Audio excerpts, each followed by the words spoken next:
Performing arithmetic operations on both sides of the equation.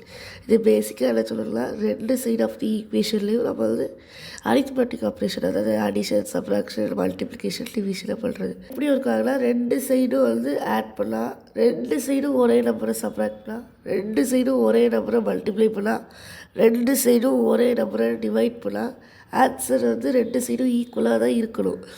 இப்போ உதாரணத்துக்கு 5 = 5ன்னு வச்சுக்கோங்களேன். 5 - 2 = 5 - 2 தான் இருக்கணும். அதனால் 3 = 3. அதே மாதிரி 5 + 1 = 5 + 1. இந்த மாதிரி நம்ம உள்ள ரெண்டு சைடும் ஆட் பண்ணாவது எப்படினாலும் ஈக்குவல் டு மாதிரி ஈக்குவலாக தான் வேல்யூ இருக்கும்.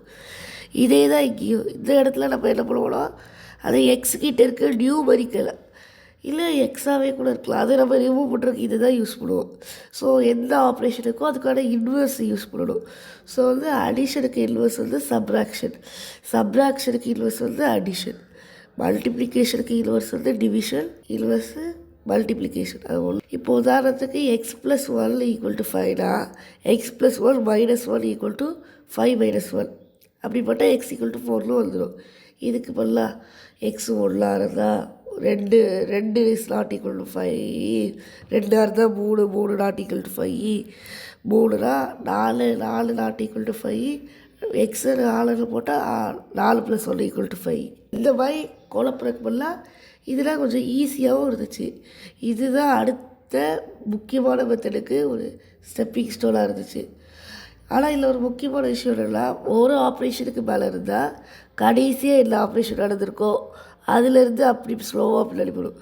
இப்போது உதாரணத்துக்கு எக்ஸோட வேல்யூ 5னா 5லேருந்து 1 கழிச்சிட்டு அதை 2ஆல் டிவைட் பண்ணி 3 கூட்டியிருக்கீங்கன்னா ஃபஸ்ட்டு 3 தான் கழிக்கணும், பிறதான் 2 மல்டிப்ளை பண்ணணும், பிறதான் 1 கூட்டணும்.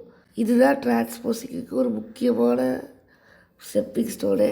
இது தான் அடுத்த டிரான்ஸ்போசிங் ஆகுது.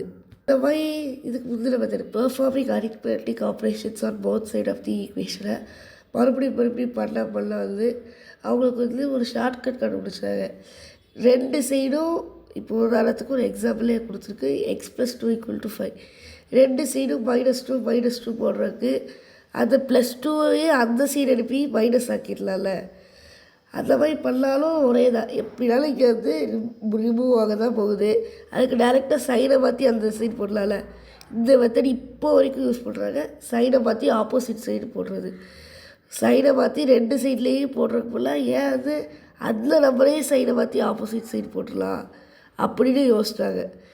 இந்த இதால் தான் நம்ம வந்து இப்போ கூட வந்து சிம்பிளாக ஈக்குவேஷனை சால்வ் பண்ணிகிட்ருக்கோம்.